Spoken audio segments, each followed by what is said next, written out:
Anybody who claims they know the future is probably not correct. But I can only give you my data point. It'll be pretty easy to get anything done at maybe the top 10% to 1% of skill level. People in the bottom 90% of the distribution of skill level, it probably won't be kind to those people. I'm the CEO and founder of Jenni AI. We help researchers, PhD students, master's students research and write. We have over 10 million users across all our products. We do about $9 million a year in revenue.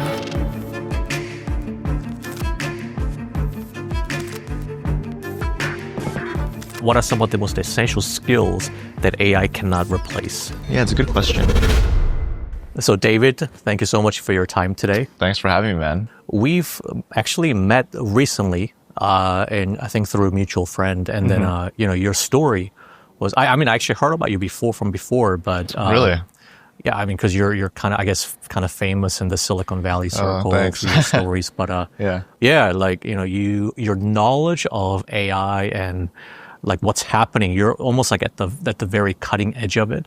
So I figured that you could actually share a lot of like useful information about the AI industry, what's happening, and then also about your personal journey as well. So I guess for people who might not be familiar with what you do, how would you describe what it is that you do? Yeah, I mean, I'm just a serial entrepreneur.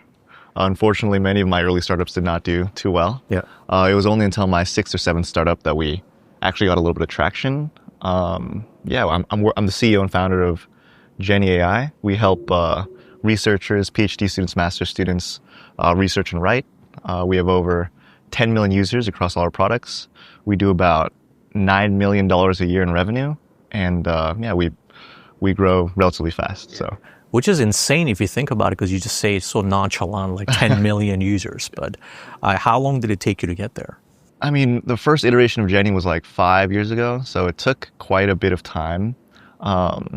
We actually launched before ChatGPT even came out. So we launched when there was only GPT-2. So it's definitely been a pretty crazy, long roller coaster to get here. Yeah. I was going to actually say that, maybe people have questions like, oh, well, how is Jenni AI different from ChatGPT? Because these days, a lot of students or PhDs, they have to use ChatGPT to do. Right. So how's it different? Yeah, so I mean, it's different because the most obvious difference is like the function of like ChatGPT is mainly a chat function, and Jenni AI is more of a document interface. Jenni has more features, such as a library feature. We could upload your documents, other papers, and then it actually allows you to write more in your own tone of voice and cite and use information that's actually in your library. Jenni's for people that are more hardcore writers and want to publish papers, and ChatGPT is more of a general purpose kind of AI assistant. Yeah. So at this point, I'm sure that many people are wondering, like, well, you must be some sort of like an AI whiz, super smart, like, you know how to program and you're a developer and everything. What's your background? My background is I'm a college dropout.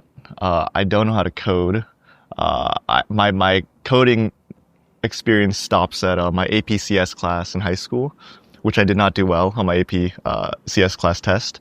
And I just had a co-founder who was he was really the AI whiz, and together we created Jenni AI. Right. So let's take a step back, because I'm kind of curious about your background. I mean, just from a few times we actually hung out, you seem like the most ambitious and like the most hardworking guy one of the few guys I met who I'm like inspired by almost. Holy shit! Thank you, bro. But like, where do you get that type of sort of like work ethic from? Is that even something that you feel like you gradually became, or is that something that you just had to begin with? That's how you're wired. I don't know. I feel like necessity kind of breeds innovation and like hard work ethic. So, I don't have a degree to fall back on.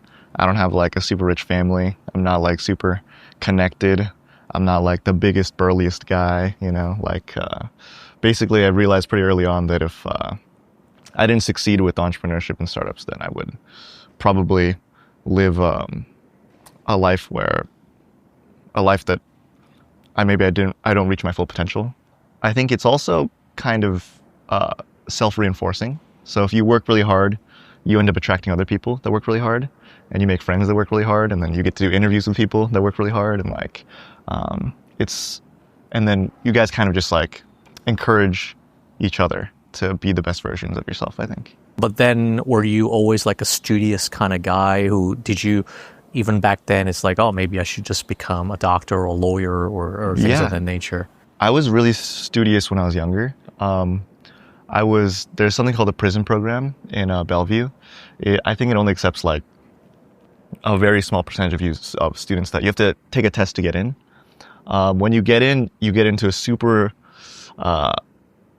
type of like psychological torture where you have to take AP and IB at the same time, and you graduate high school a year early, and in your senior year you do like an internship at like a real company, and then professors from the University of Washington would come and teach you in your senior year. So I was in that program. I always felt like I was kind of in between the studious and not studious, so I was in this program, but I was definitely not the most studious in the program. I was probably one of the less studious ones in the program. I did the whole thing. I had a internship at a law firm when I was a senior year in high school. So you could have gone down on the more traditional path. Yeah, sounds like. Yeah, my dad really wanted me to go down that traditional path. Yeah, but was there something about like wanting to do your own business or start your own company or something like that that appealed to you? Yeah, when I was in high school, I started my first business when I was 16 years old. It was a clothing brand. And I remember the best feeling I ever had was someone I didn't even know. I was at the mall, and someone I didn't even know was wearing one of the shirts that I made with my partner. And this guy was like very tall, very athletic, very like stereotypically cool. Someone who would probably not want to engage with me in a typical high school setting. But the shirt, the clothing that we made was so cool, it kind of like transcended these like social and you came up with the design yourself? Like, so yeah, the design and the whole, it was basically just a two-man operation, me and my partner, and we just did everything together. And yeah, that was like a really, it's like when a product is so cool. Like, how do you even start a clothing brand at yeah, that it's age? a good question. Like, what gives you that idea in the first place? I think I just always wanted to make something that was, I guess if we take it back, my parents were both entrepreneurs. I guess maybe, it's tough to say, you know, it's easy to attribute kind of narratives and stuff in hindsight. So I don't know why exactly I wanted to make like a company, a clothing brand, but I do know that I look up to my parents a lot, so it must have some effect, I think. Yeah. So when you just say, you know what, I'm gonna start designing my own clothes and start selling them. Like, how do you go about doing that? Yeah, I mean, it's just there's always one obstacle ahead of you, and then you just look up how to get around the obstacle. So it's like, I probably need a business. I have no idea how to do that. So then you Google how to make a business, and then there's like random sites that'll apparently make the business for you for a few $100s. Then you have an obstacle of you need a few $100s. Exactly. So then you... how do you make that money? I mean, thankfully I live around an uncle, a grandparents. My parents love me a lot. I mean, as I said, they didn't have a lot of money, but a few $100s is, you know, that was within the budget of what they could give me. It's like your seed funding. Exactly. Exactly. Yeah. How far were you able to take that clothing brand? Yeah, the clothing brand went to maybe 100 to 200 sales. It was just a small thing within like my city, and it was really cool to kind of experiment with things. But I wouldn't measure like the success of a clothing brand on sales. I think it's a fair metric, but I personally wouldn't, because that basically served as the bedrock of like, how does a business kind of function? Like, wow, it's very annoying to like create a business. It's very annoying to like even convince one person to buy something that you have. So you should probably focus on creating an excellent product that kind of like sells itself. It's very expensive to bring somebody on. It's very difficult to manage somebody. Yeah. So I kind of like got a crash course on how to run a business at a high level with this clothing brand. And, you know, those 100 shirt sales probably taught me, you know, I don't know what the dollar value of that is, but it's it's possible that my businesses today could not be successful if I didn't do that clothing venture, you know? Yeah, just so interesting to hear about things like that, because my experience is obviously very different, right? I'd love to hear your experience. No, it's just like the most traditional, like, yeah. I think at that age, to me, it would have been just unimaginable. Like, you can't even fathom, like, how do I create a business, right? Right. And then maybe that's sort of like the typical sort of Asian mindset as well. But then the fact that you're sort of surrounded by that sort of entrepreneurial people, even your parents, and so you just like, oh, maybe I'll just try something. I think that I had the absolute best childhood possible. And if you look at it at face value, people might not agree because, you know, I grew up relatively poor and my parents worked a lot. But they did things that were super unorthodox that I think kind of, as you said, maybe is the reason why I didn't go down a traditional path. Like for one thing, my father always made it a point for me to talk with every single person you could. So, you know, if a traditional parent, if they knew that you were hanging out with like people that did drugs, they would probably discourage that. But my father would really just drop me off at their house and like say, there's there's like an insane amount of people in the world, and you have to be able to connect with, you know, anybody really if you want to be successful in life. Another strange thing he did was he would punish me if my sister did something wrong, and I think that was like a really strange thing because you didn't do anything wrong. I didn't do anything wrong, but I would get like, you know, punished if my sister did something wrong. And he said that it's important to learn like responsibility, and if somebody is younger than you in the house, she's my younger sister, if they look up to you and they pick up bad things, then ultimately it is partly my responsibility. So it's like an extremely like strange way of parenting where I'm like I'm being dropped off at like in precarious, you know, places, and like they were quite strict on me in some things, like when it comes to like being a good person, loving my family, being a good brother, but very not strict when it comes to like monitoring who I hang out with, stuff like that. So yeah, and I think to get back to your point, that's obviously very different from like the typical, I think, Asian upbringing, and I think that was really helpful for like just not even for startups, just like general life. I think I'm really grateful that they did that for me. So when it comes to making money, you don't really sort of care about how much money you make, because obviously that's important for a lot of people. Yeah. But like, was money sort of your goal, even from that age?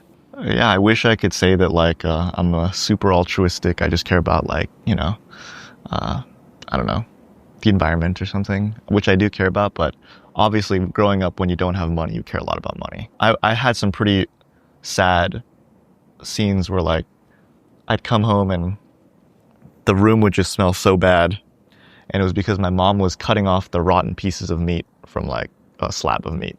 And obviously you can't do that. Even if you cut off the rotten parts, it's still rotten in the inside. But I think we were at such kind of a low point that was what we had to do. And you know, I can still kind of like remember that smell kind of like even today. And I think it's more strange if you're not kind of motivated by money, if when you see your loved ones like go through such terrible things because they didn't have money. I mean, now I'm not that motivated by money. Like I never keep track of it, but my net worth probably swings like up and down at least $1 million like per month, you know. Wow. Like, and like this is the first time I'm talking. I actually don't really think about it. I guess, yeah, I was motivated by money, and then now I was able to do the things that I really wanted to do. Like, I always wanted to be close to my family, so I flew my family out to Korea. So I spent a lot more time with them. You know, I won't say it all here, but the things I've done for the people I love, I was able to do, those things are taken care of. And I think beyond that, I have a bit of money for myself, so I don't really think about it that much, yeah. Yeah, like maybe everybody starts with sort of like money is important, but then when you get past a certain point, and I think even the fact that you're not like trying to make money for yourself, but what you just said is being able to take care of the loved ones around you, as a way to take care of them. I think that's pretty cool though. The first time you ride first class is the best experience you'll have on a plane. And then after that, it's kind of, it's just kind of normal. It almost doesn't make sense for me to put like my money to continue just buying myself first class, because I've already kind of had that experience. So it's much more like kind of selfish for me, because I get joy when people I love have joy. So it's better to, use that money to give them a great experience. Yeah, I mean, it's the same with like people in my company as well. I would split them into like two categories, because we always hire for the outliers, or like the more unorthodox people. I love to hire people like that. I think they're very talented. Usually they fall into two buckets of like, they've turned down amazing opportunities at other companies to work at my company. And so I have like a very strong kind of like responsibility to make sure that they didn't make the wrong decision. So they need to have not only a great time, but also like a great financial outcome. And then there's the other bucket of people that obviously I know and everyone in the company knows are very talented, but society maybe judges on different metrics, and maybe they aren't able to get an opportunity as good as this opportunity, maybe for a while. Maybe maybe this is one of their only shots, because a lot of people are dumb and they don't see the very specialized skill sets these people have. And I have a very strong responsibility to these people as well, where maybe they won't get another shot on a startup that is doing well, like Jenni. And I want them to have an awesome financial outcome as well. So yeah, I mean, there's many things that I think about my own kind of like, I think about it as well, but less so than the others. Yeah. Yeah. So what happened to sort of that first clothing brand? Like after you sell like 100 or 200 shirts, like do you sort of close it and then move on, or? It ended because my partner and I just kind of lost our zest for that clothing brand. And I think that was pretty eye-opening about like how important it is for the founder to like really care and really put in energy. It's pretty amazing how fast a business can die almost instantaneously when a founder just stops giving a shit about the product. Exactly. And I learned that pretty fast. And I guess that's another lesson of like that I took of my next things I started. It's like, it has to be something that I know I can care about for like 10 years, 20 years, not something like a clothing brand where I don't really care that much about clothes, So for that one, you basically just saw an opportunity. It's like, oh, maybe this is something we can do, and make some money about. But then it's not like you're very invested in that idea for the long run. Yeah. Yeah. It was just I think human beings are really like mimetic, and I'm a human, so I'm also mimetic. I must have been hypnotized by like the YouTubers selling merch and like drop shipping. Yeah. I mean, when you're that young, you don't know anything about like AI or software. Like all you know is like clothes. Like every high schooler knows what clothing is, so that's all I really knew. And so yeah. But at the time, did you have this like a belief or blind faith that, man, if I just found something that I really like, then I think I can do it pretty well. I think I can just make a lot of money. Is that sort of like the thought process you had, or you just wanted to just try anything? I think I was pretty obnoxious when I was like younger, like when I was in high school. So to answer your question, I think I actually did believe I was going to be a billionaire. Now I don't really know if I'll be one. I think like if it happens, it happens. But what gave you that confidence? Yeah, I mean, the confidence came from like my mom. She would tell me that I was going to be the first Asian president ever when I was younger. Okay. Yeah, it was crazy. I would press random keys on like the piano we had at home, or like not a piano, keyboard, a cheap keyboard we had at home. And she would tell me it was like the most beautiful thing she heard, I would be like, this is a sad song, and I'd play random keys, and she'd be like, that's really emotional. And I'd play, this is a happy song, and I'd play random keys. Super encouraging. Is that typical of like Asian moms? I think Asian moms are typically, they're like tiger moms, where they're very like tough on you, or they're kind of like doting mothers where they really like love on you almost to an extreme degree. And I think my mom was more on the latter. And that was like that probably instilled that belief that I could do all these big things. And I think maybe the pendulum swung a little too much. I think I was a little bit obnoxious. I was definitely like maybe a little too loud. I was telling everybody I was gonna be this, I was gonna be that. But you know, in hindsight, I think it's much more important to believe in yourself, even if it's a little too much, than to not believe in yourself and like kind of meekly like look at the floor and like just accept what life gives you, you know? Yeah, also from like a cultural perspective, I think, you know, obviously in the West, that type of like, oh, you can be anything you want to, you know, whereas I suppose in Asian culture, because I feel like I'm the product of both. So I know what it's like to be constantly put down or told not to stand out versus, you know, like, oh, you can do anything you want, but at the same time, that can be also taken too far as well. Exactly. So I don't know which one is necessarily the right.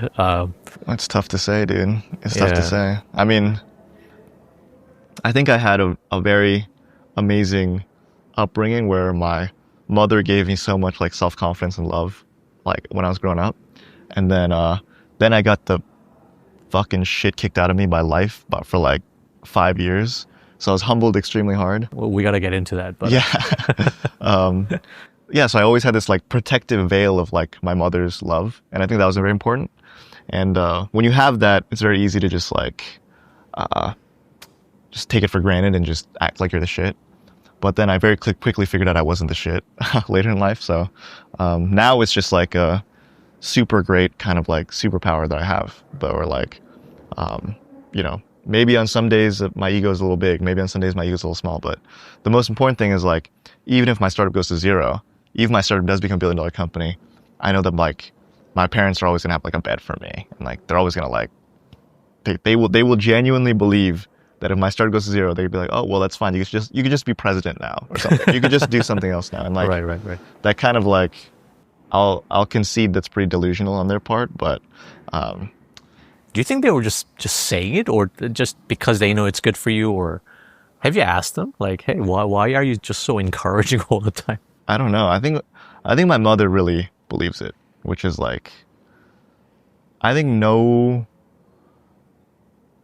there's something really special about like a parent's love, a mother's love with the son. I think it's just like, I don't know. I mean, you could tell me you've been around a little bit longer than me, but it's hard to find something that's kind of like that unconditional and that kind of warm in the world. So I'll stop talking about it, or else I'm gonna be branded as a mama's boy or something. So, but I guess that's what I truly believe. So yeah. And so then when was that moment you decided, well, you know, I really need to do like a proper startup? Yeah. And maybe, I mean, I don't know what at the time, did you even foresee the rise of AI, or you just had a rough idea what's going to happen, what the future was going to look like? Because what I'm interested in figuring out is you've been doing this for a while. Yeah. And now it's sort of like hitting all in the cylinders, and, you know, things are going great. But then that's obviously years of hard work, right? Right. Whereas people are like, oh yeah, well we should. Everybody's like trying to start an AI company now. Right. But when was that? Like, let's say 7-8 years ago. Like, what was your idea that you wanted to do something in startup? I think it started with me just like failing at a lot of things, like not failing, but just like being unhappy. So I was an intern at a law firm, and it was so boring. It was like the worst thing ever. And I would tell them like, give me more complex tasks. And the tasks actually were not that complex. And then I was looking around me, and everyone was really sad at this law firm. I don't know if all law firms are like this, but it was like really, really sad. Like, I would come in, and the kind of like head partner, the big guy at the law firm, I probably saw him cry at his desk like 2 or 3 times, like during my internship. Yeah. And so I kind of realized that the dream that my parents kind of painted for me of like doctor, lawyer, these things, you kind of notice that like the people that go into these fields, many of them are going out of these fields. Like they kind of wish they didn't do these fields. You see like doctors and lawyers, like they basically are like all trying to be TikTok stars now, you know, like they're like, you kind of like know a little bit innately that these people really wanted to be creators. They really wanted to like express themselves, but they were kind of just pulled into this path of like these stable paths.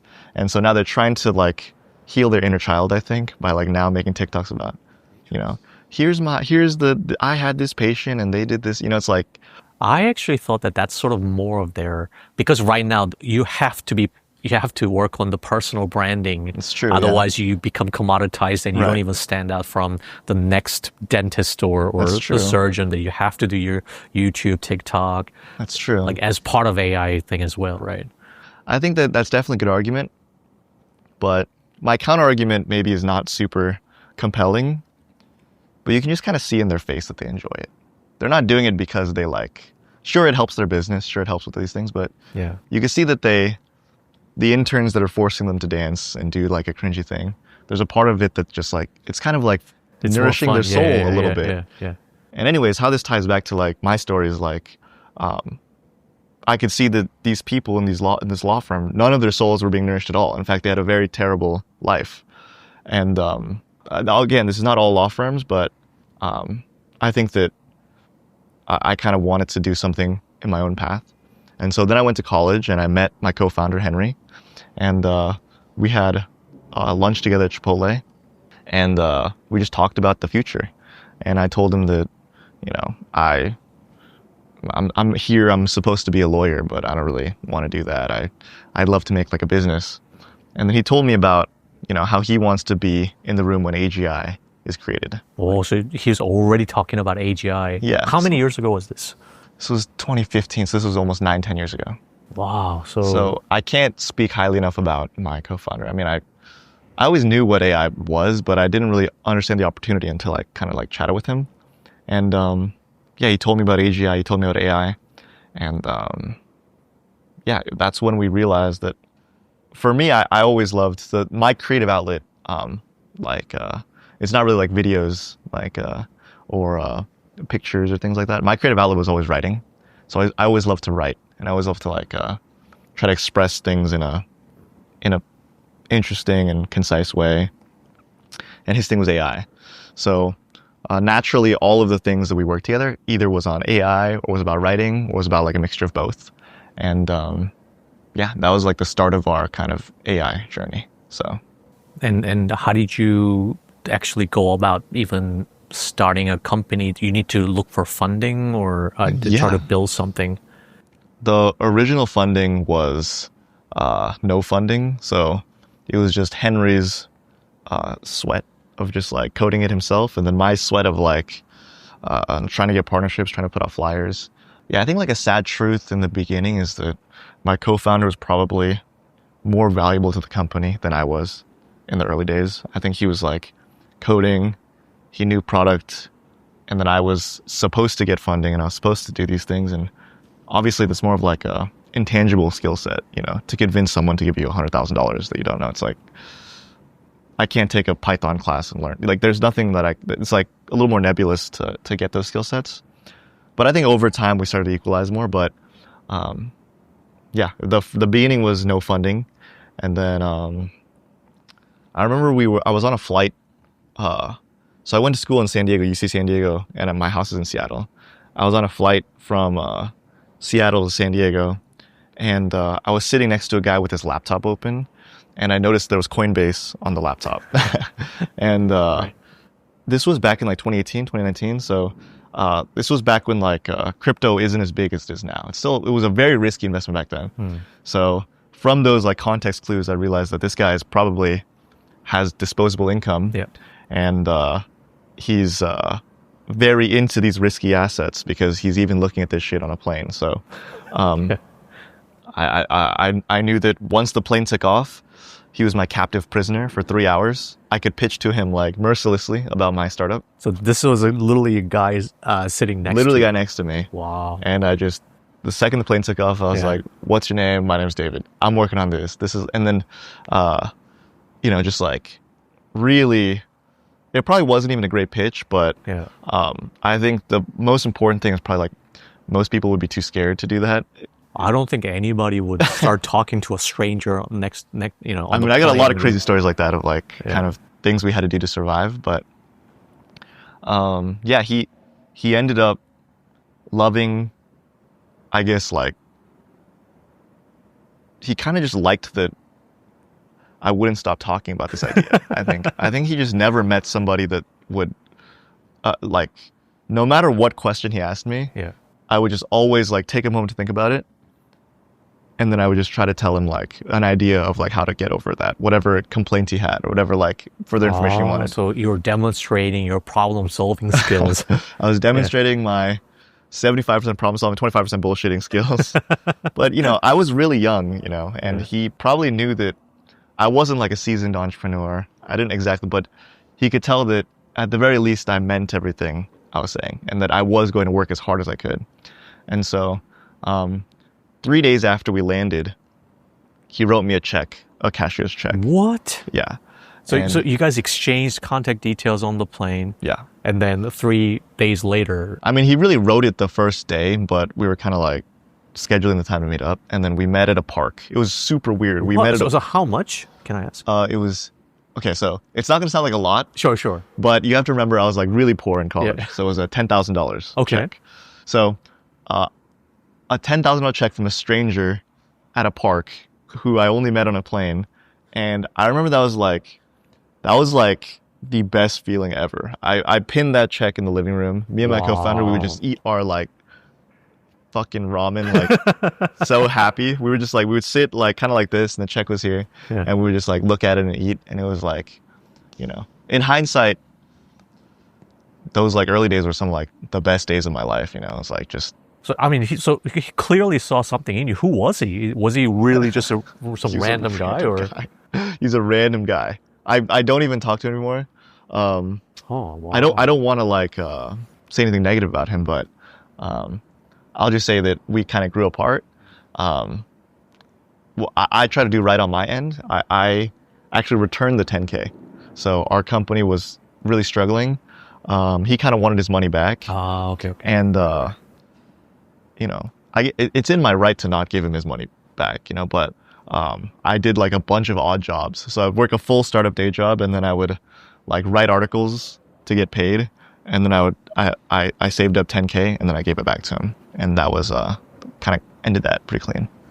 Okay, so this is off to a very interesting journey as far as starting a company and then just getting a check from a stranger. Exactly, yeah. So at the time, what was your thesis? What is the problem that you're trying to solve?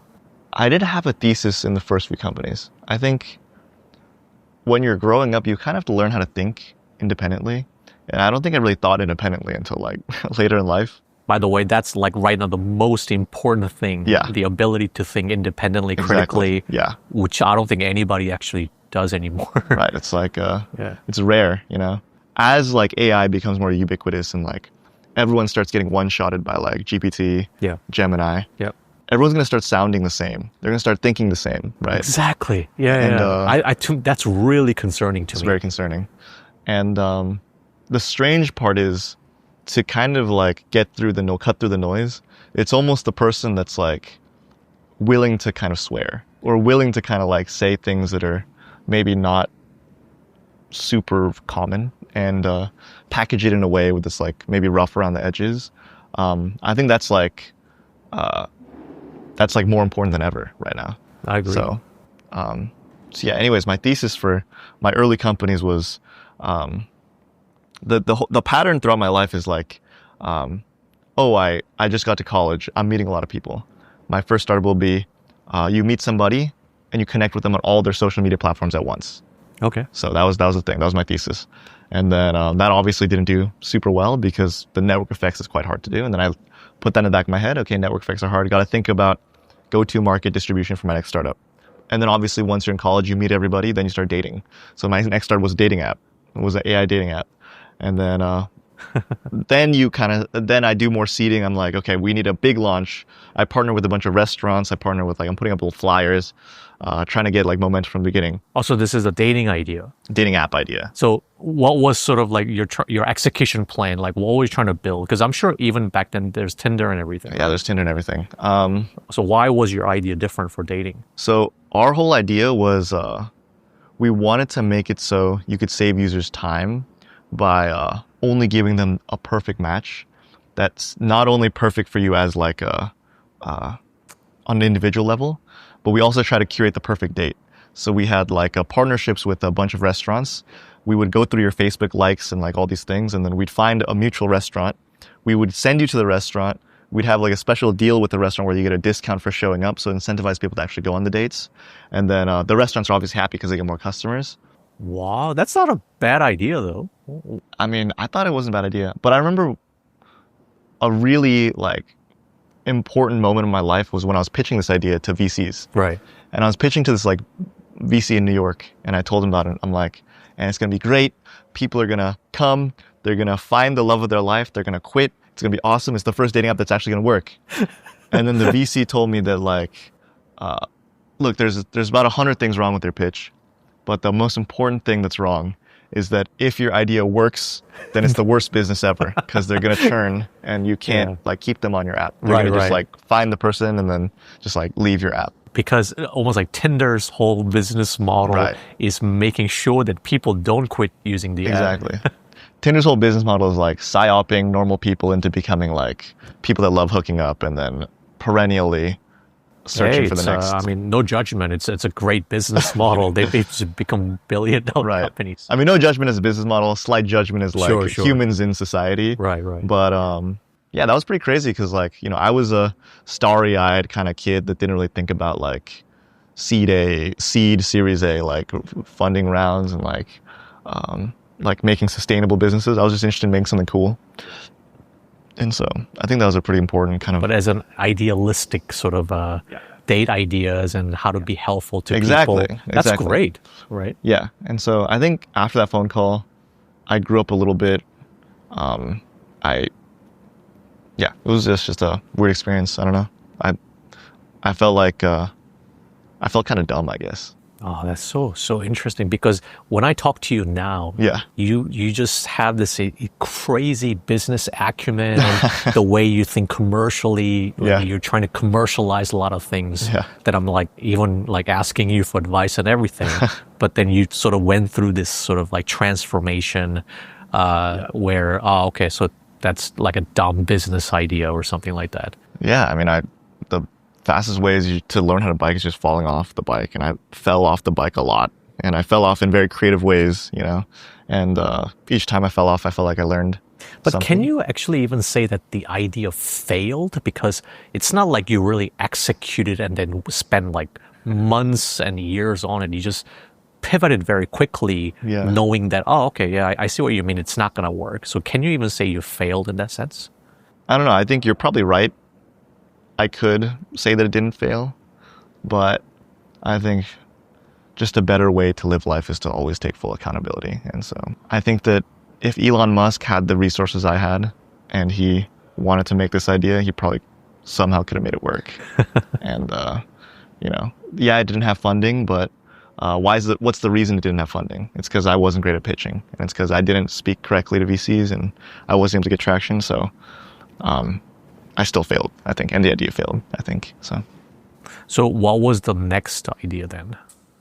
The next idea, I mean, there's so many ideas.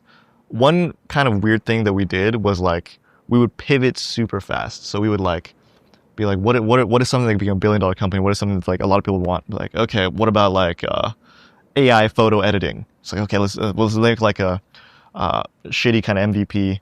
It doesn't even work.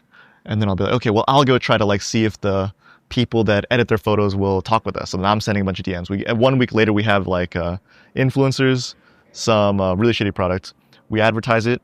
We look at the data. We're like, oh, this is gonna flop. We don't want to do this. So then we axe that, and we did that like so many times. I'm seeing a pattern here because the way you execute, and you like, I don't know, you do like a cold reach or like a lot of outbound sort of like reaching out, DMing random people. Right. You're like really good at that. Right.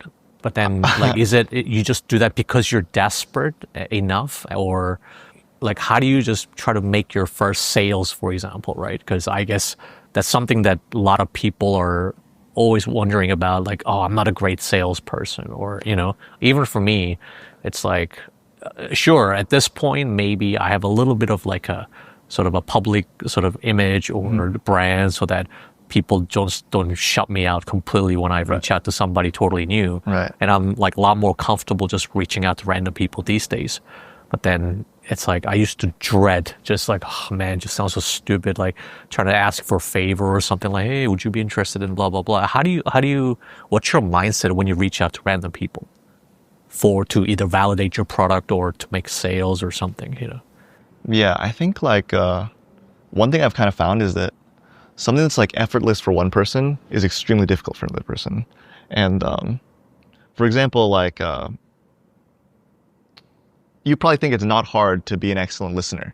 You probably think it's not hard for you to just like, you listen to story A, story B, and you immediately see a thread from story A to story B, and you can kind of like extrapolate a good question to get to story C. That's very difficult for like most people alive, you know, like even just like kind of understanding the stories at like a deeper level is difficult. And in the same way, I think that I've always been like confused why people don't like reach out more to like people. Like, interesting. Okay.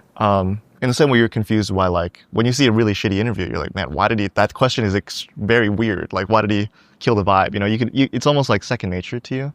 In the same way, like, you know, someone will, I'll speak to founder friends and they'll be like, oh, I have this product and it's really great and we just need this one partnership. Right. And Exactly. Like, yeah, and like it'll literally solve all of our problems. I'll be like, oh, have you tried like emailing them? Yeah. And they're like, no, like I don't know what to say. And it's like, I find that very strange, you know? Or like, if you know the address of their office, like, have you tried just walking in and asking them like if you could chat with them? And they're like, no, that's really weird. So you just say, I know you just said, oh, that just comes so naturally to me, but what's your mindset? I always feel like every time I cold email somebody, yeah, I have a tally in my head of like, this person helped me. So I have to ensure that when the time comes, I can help this person as well. And maybe that helps with like the anxiety of it. Because you know that later on, even if you're asking them for something, you have the ability to give them something of a value back. In the early days, now it's like when I come to somebody, I know that the deal is going to be helpful for both sides. Right. So like now it's like, I feel sometimes bad about the people I cold, like if I DM this person, give them an opportunity to partner with us in some way and they get all this traffic or they get all this like value, I feel bad that I didn't DM this other person and didn't give it to them. The good news is once your startup gets large enough, I think that anxiety slowly just goes away because you kind of realize that you have something that people are kind of happy to hear about. So, yeah. I see. So your mindset is almost like you're giving them the opportunity to discover your product or something like that they didn't even know about. That would be the super confident way of saying that. Yeah, I guess. Yeah. So that things, obviously, that the kind of traits as a founder or you know, somebody who's trying to make sales for the first time, it's obviously very handy, right? Super important. I mean, even today, there was one UGC creator that we really wanted. And I sent an email, no response. Sent a DM, no response. And I'm thinking like, oh, this is so unfortunate. She's so talented. If we work together, we're both going to like have so much success together. But then I realized that in her LinkedIn bio, she gave Korean lessons. And I was like, okay, well then she's not responding to any of my outreach. I'll just book a Korean lesson with her. So I booked a Korean lesson with her. Oh, you did this? Yeah, I did this. I took a 30-minute Korean lesson with her. It was a 50-minute lesson. 30 minutes in, I was like, look, like, I have to say, like, I'm here not just because I want to learn Korean. You're an excellent Korean teacher. Your answer to this next question does not change whether I will continue these lessons or not. But I think it would be duplicitous if I don't tell you why I'm actually here on this call. And this is why I'm here. It's because you are an excellent creator and I have this product and here's how this relationship's going to work. And it's going to be amazing for both of us for the reasons X, Y, and Z. And then she thought about it and she's like, wow, that's actually pretty good. I'll send me another email and I'll get back to you. So in the class ended, I sent her another email. She responded back. We outlined the terms, sent it over to my team, closed the deal. She signed the contract and now she's making content for Jenni. And wow, that's a cool story. So you just figure out a way to just like get her attention somehow by taking the class. I mean, this is like not even the craziest like things that I've done or my friends. One of my friends really wanted to close a deal with somebody and he was texting, calling, guy was not picking up. They were at the finish line. Maybe he was getting cold feet. Maybe he was not sure about this guy. What he did was he bought a prepaid phone. He put it in a box, shipped it to him, put it on a sticky note. He opened the box and said, "It seems like your phone's not working. I'm going to call this new one at 5 p.m." These are like... That sounds like some movie, like some Silicon Valley type of... But I think like life imitates art, you know? It's like, especially in the AI era, right? All these VC companies are bragging about, hey, I have this AI that can like send 1,000 LinkedIn messages per day. I have this AI that can like scrape all of the Twitter right. Everything's like a person's inbox is basically just like slop, right? You just get so much shit that it's really like the creativity and being able to actually have some like genuineness in like your outreach. I could go on and on about it. But that presupposes that you really want that particular brand or partner or creator that you want to work with. So you've already identified, this would make a good partner. Right. Then you figure out a creative way to reach out to them because you already know you want that deal, right? I mean, the saddest thing, I think it's human nature to be greedy. I don't think any founder like struggles thinking about like, oh, I don't know who to talk to. They always know. Everyone knows like, this guy's my hero. I want to talk to this guy. This guy basically, his audience all could use my product. I really need to work with this guy. Or like this engineer that's in my friend group, I really need him to quit his job and work with me. Like, I think the question of like knowing who you need to talk to, what you need to say, I never think that's the bottleneck. The bottleneck is like you having the kind of like fortitude to like actually say it and then say it in a way where it like galvanizes them and makes them actually want to take the action that you know is best for everybody. So yeah, I don't think that the identifying part, obviously at a granular level, like it's like when you get down to like the UGC level or like you've exhausted the top high creators, then it's important. But in the early days, I don't think it's like the bottleneck. Yeah. So we'll come back to this whole creator working with them and everything, because that's part of Jenni AI. But so you before you realize that you have this like gift for writing, or you just really enjoy writing, and you knew that by somehow creating an AI service based on writing, assisting people with writing, that's going to add a huge value. But is that something that just went smoothly from the beginning? Like, did you have to fundraise for that? And then, like, how long did it take you to get traction? Yeah, it did not go smoothly in the beginning. So in the beginning, like, the 18-year-olds of today are, I think, extremely privileged. They have, like, GPT, 5, GPT, like, they have Claude. They basically have magic out of the box. They could just call these APIs and they have, like, an immediately somewhat interesting product. When we first started Jenni, there was only GPT-2. Which is like, in comparison to today's models, it's like extremely bad. It's abhorrently like low quality. And so, yeah, our first product was, we had an agency of like human writers that would come in, and then we would give them like these specialized tools using GPT-2 to make them write only like 5% faster.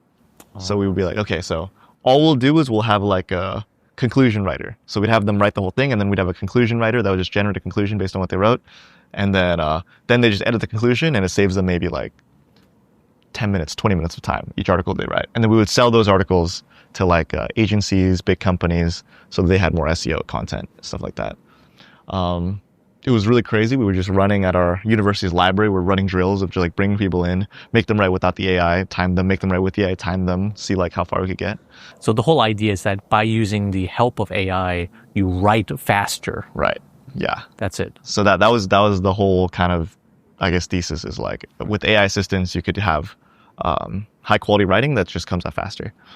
And then it was a very hard business because it's kind of an agency. So it was a guarantee that I would, like, I think we were doing like $8,000 a month at our peak, which is like, that's not bad. It's not bad, yeah. Right? But it just absorbed so much of my mental bandwidth. Like, I'd go to sleep.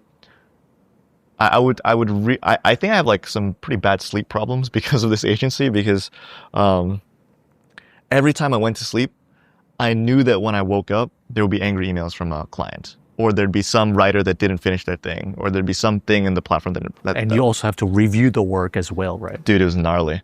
So I associated like sleep. I associated sleep with pain, because I knew the second I closed my eyes and fell asleep, the next moment is always pain. It's always like, my phone's like blowing up with people, and people calling me like a scam artist because like an article didn't get delivered on time or something, and it's like really terrible experience.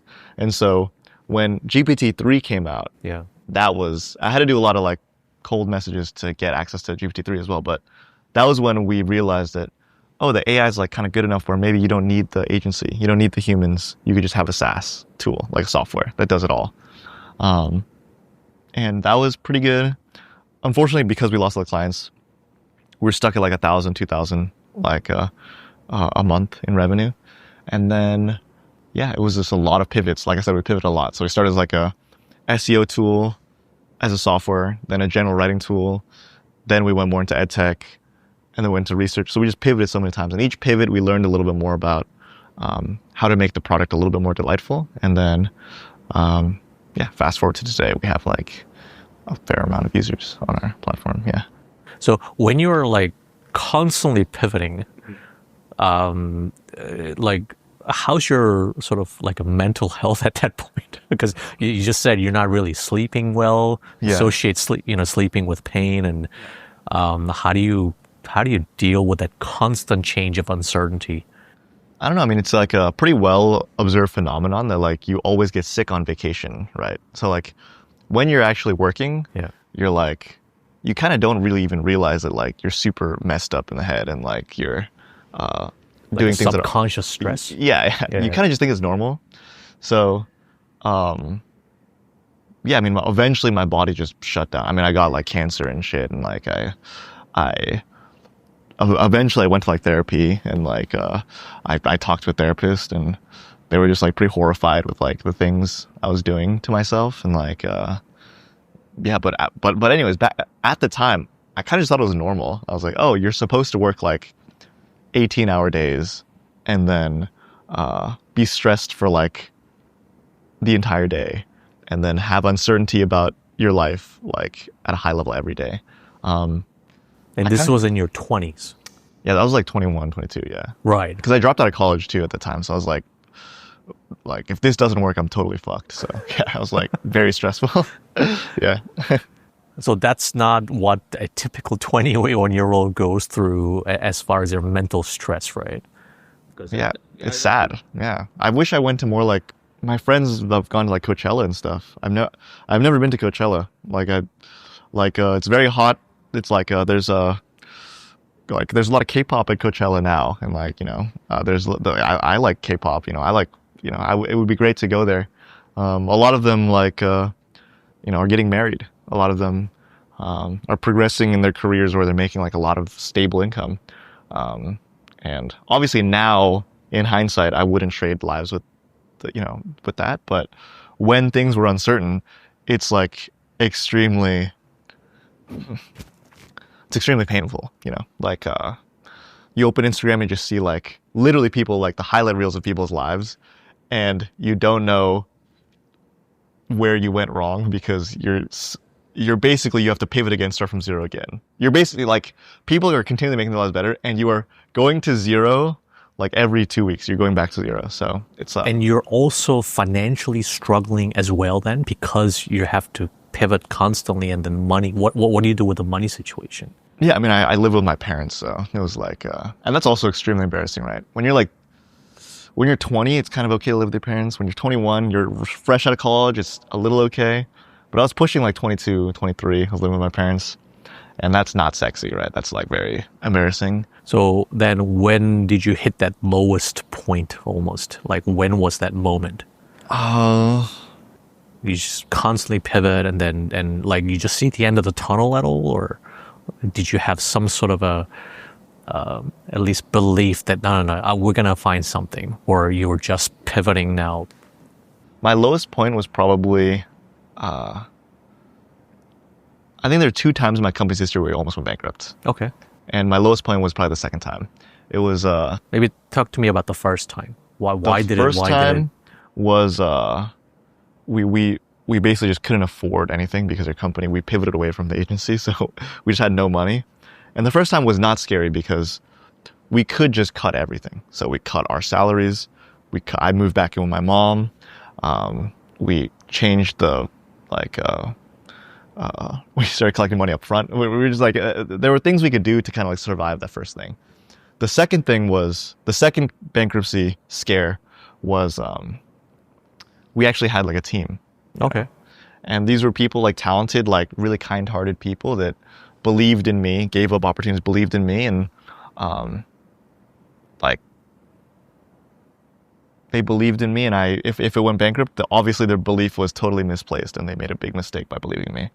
And that was very scary because we couldn't just ask our employees to just go to zero on their salary. We couldn't just ask like we couldn't just not pay our vendor costs. Like we couldn't just like not. So there was a lot more on the line there. And I remember it was I don't know why, I must have had like I don't know, something must have been wrong with me. Cause I never do this. I never do this, but I was like, I can't talk to anybody about this except my co-founder. But even my co-founder, I don't want to spook him. So I'm just going to talk to myself. So I have this like 20-minute long video of myself, just like talking to myself about like how I'm going to like save my company. But it looks like the incoherent ramblings of like a crazy person. I'm literally like just speaking, and then I'm like crying. So you're literally just turn on a camera. Yeah, I turned on my webcam, and I was just like, I have to just like figure this out somehow. And yeah, maybe by like I don't know, it was a intervention from God or something. Immediately after I saved the video, for some reason got corrupted, and the audio is completely gone from the video. There's only the video of it. There's no audio. And I think that's like a huge blessing that I don't know how that happened. It's never happened before on my computer ever. That's the only time it's ever happened. Of like, it's now like a good relic for me where I could just see this kind of past version of myself in pain, but I never have to listen to like the details of like how actually painful it was. And yeah, it's just I guess that's just a testament to how crazy it was, because I don't cry like super often. And so how did you come out of that situation? Like, so there was one investor that I was able to bring in. It was an emergency $250,000 that I brought in. And that we were about like, I think 14 days away from like, I would basically have to tell everybody like, we have to let everybody go. Yeah, something like that. Or I'd have to tell everybody like, you're going to have to wait another 14 days, or it's very uncertain right now. I'm going to try to get investment, but like it's So you raised money that fast? I mean, I was working on raising money for like 2-3 months because I could see that we were going to die. And then right, like I think like it must have been like a week or two before all the payments had to go out, I was able to get the emergency funding. So yeah. Oh man, I mean I can kind of relate, but it's just like this, it's just sucking you dry, right? Dude, it's terrible. You genuinely wouldn't wish it on your worst enemy, right? It's like it emasculates you. You lose all your confidence. You can't sleep. Yeah. And even when you're kind of over the hump, like that kind of like, there's aftermath. Yeah, that uneasiness is like, you can't really get rid of it for a long time. So it's like a crazy thing, yeah.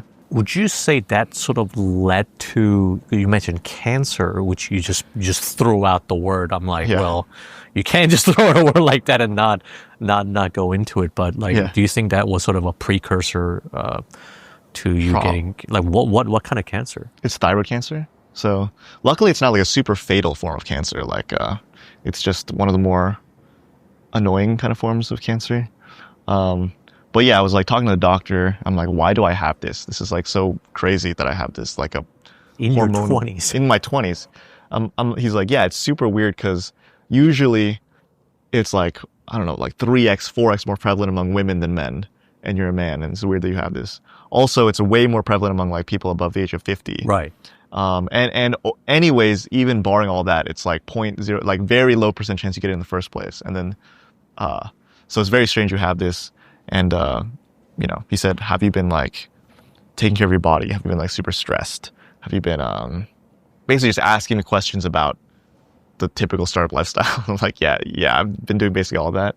And, you know, we never know for sure why I got it. Maybe it really is just like I got super unlucky, but, from the doctors I talked to, they seem to believe that my stress and kind of working pretty relentlessly for like 8 years maybe exacerbated my chances of getting it. So yeah. So when you hear the diagnosis and then you find out that you had cancer, where were you as far as the company situation and like, because obviously then you have to stop working, right?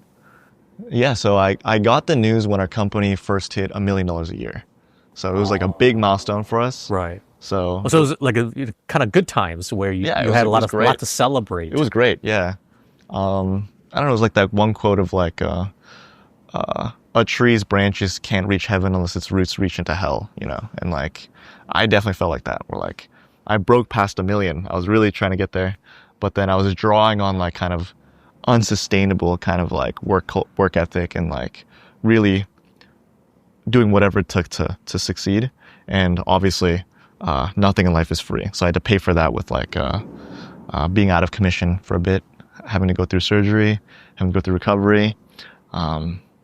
And if you're not in the day-to-day operation, does it affect sort of the bottom line? Does it affect the performance, for example? Yeah, that was it was a very crazy experience because every month up until my surgery, we grew like at least 10% plus per month growth for our startup. And then I was inserted the month that I had surgery and recovery. It was the only month we didn't grow, or we might have only grown like 1-2% or something. And then when I came back into, we started growing again. And, you know, it's, that's not a flex. That's a very bad company, honestly. Where like, if one person is out of commission, like, basically, the growth doesn't happen, right? That's very unfair to the product team. My product team is very talented. So they're improving the product, doing all these things. But then why does that happen? Why is it because you're away? Yeah. Sort of the growth stagnates. I mean, it's a multitude of reasons. Probably like I was a little bit insecure to give the important tasks to people. Maybe I didn't trust enough, or maybe there was some ego involved of like, you know, what's left for me if I'm not proving my worth in my company, if I'm kind of giving these things that I know that I'm good at. But after that kind of cancer scare, I realized that a good company isn't just like, it's not just like all resting upon the shoulders of like 3 people in the company. Like it has to kind of be more robust. So now, you know, if I were to have another health scare, I know that my company will be okay. You know, I'm just kind of like the accelerant on top of the company, but it's just filled with so many like talented and like kind of like autonomous people. You know, they're just like naturally driven and curious people that like, I don't think that's going to be an issue anymore. Yeah. So would you say that even at that point when you hit that $1 million revenue, that's almost like the validation that you guys now have the product market fit, and then it's just a matter of like, you know, just pouring gas on that? Yeah, I mean, I would say so. We hit 1 million, and then we almost hit, I mean, we were doubling our revenue so fast. Like, I think we went from like 1 million to like 5 million in like a blink of an eye. It was like less than a year, maybe. Wow. We went, maybe more than a year, but it was really fast how fast we grew. And yeah, now we're at, what was that, like a year and a half ago, we were at like 5. Now we're at like 9-10 million. And it's just growing at like at a J curve type of pace, right? Well, right now, I want to be like honest. So we were growing the J curve. Right now we're still growing, but it's difficult because as you grow, your churn gets bigger. So you have like a 10% churn, right? If you make $100 a month, 10% churn is just $10. I just get one new customer, completely fixes the churn, right? But now when we make like 700,000 a month, 600,000 a month, 10% churn, in order to just even stay the same size, we have to get $70,000 worth of revenue from new customers. But 10% churn still sounds, as far as the retention, that's amazing, isn't it? For B2C in EdTech, it's pretty good. But I said it's more than pretty good. That's, you know, like even 20-30% I hear. 20-30% is probably normal. Right, right. Yeah, but my hope is we could get down to like 5 to 7%. That would be my hope. So I am very proud of that number. It is a very great number, and our team worked really hard to get that number down. But we won't go further by comparing ourselves to like, you know, oh, it's okay to be at 10% because that's so much better than 20%. I think that we have ideas on how we could get it down to like 7%, how we could get it down even further. And we're going to be hopefully pushing that number down over the next few months as well. So yeah, pretty exciting. But now you're fully recovered from your cancer. Yeah, I would say that my throat is still kind of messed up. Like, yeah, I'm cancer free, but the surgery was pretty close to like my vocal cords, and I don't know. I'm still like going to the. I'm not entirely sure what's wrong, but like, I'm having a lot of problems with my throat, so that's like pretty bad. But still super grateful. Does that kind of like change your perspective on life? Like how did your mindset shift? I know that you obviously now want to be a lot more hands off from the day to day, and the company's still going to be fine and everything. But as far as your sort of almost like the way you view life, how does that affect things? I don't know. There's a lot of learnings. I guess the biggest learning is like, a person who wins a lottery or a person who loses their hand, they kind of become the same amount of happy 1 year later, like without a hand or with a bunch of millions of dollars from the lottery. So the kind of boring answer is like, I oftentimes forget that I had cancer day to day. It's like just totally normal for me. The short-term things I learned after was, I was really scared that they were going to basically put me under and slice my throat open and pull out an organ. It's like, it's kind of a gross thing to think about. And like the odds I die on the operating table are pretty low, but not zero. Right. And then the odds I lose my voice or that there's complications, it's not super high, but it's not zero, And for somebody that has to like, a lot of my job is just kind of trying to figure out like, what's the best direction for the company and who do we need to hire? Who do we need to partner with? Do we need to raise money? Like a lot of these things require communicating. And the fear that I might be robbed of my voice, like that's almost as scary as actually dying. Like I'm now back. I wake up from the surgery and I can't communicate with people anymore, And this is not to say you can't run a company if you can't speak, but like, if we're being realistic, like just being able to speak is helpful to running a company, And so, yeah, I mean, it was, and anyways, my learning was, this was a very like dark and scary time for me, but I did feel like the people around me, I think there were some close friends that were like very good about it, and they were like very attentive, and they would send me messages, and they're like, I'll fly to Korea if you need me to, I'll be with you if you need me to. But the vast majority of people, no one really cared that much. Like no one really sent me, like people maybe send me like one message or something, but like not even people, like very, very few people did. But next to me, my mom would always sleep in that small shitty bed next to me at the hospital. And she was always there for me and always like kind of supporting me through all that. And so I think that's one thing I learned is like, it's easy to hold the title of friend. It's easy to hold the title of like acquaintance. It's easy to hold the title of like, I don't know, coworker. But it's very hard to actually like live up to the title, I think. It's hard to have like real friends or good friends. Yeah, so I guess that's one thing I learned is like, I try to be really there for people. When somebody's like, if anybody's ever in distress on an Instagram story and I follow you, you can pretty much if I see it, you will know that I'll message you. Like you will know that I'll try to like, not because like I'm a better person than anybody, but just because I know how it felt like when no one was really like reaching out that much. So yeah, that was one big learning, I'd say, from the whole thing. I actually have a question about that. Yeah. Is it because you are so focused on, let's say, building your company and then, I think it depends on what kind of values people have. But people are like, oh, you don't really do anything. I mean, I certainly get told, they're like, oh, Steven, why are you working so much? But I'm like, yeah, but to me, this is not like really work. I'm just doing what I'm supposed to be doing. And then sometimes people kind of don't get that, right? That's actually a very good pushback. Maybe people didn't reach out to me that much because I wasn't like an amazing friend to them. Because I was, as you said, very focused on building a business.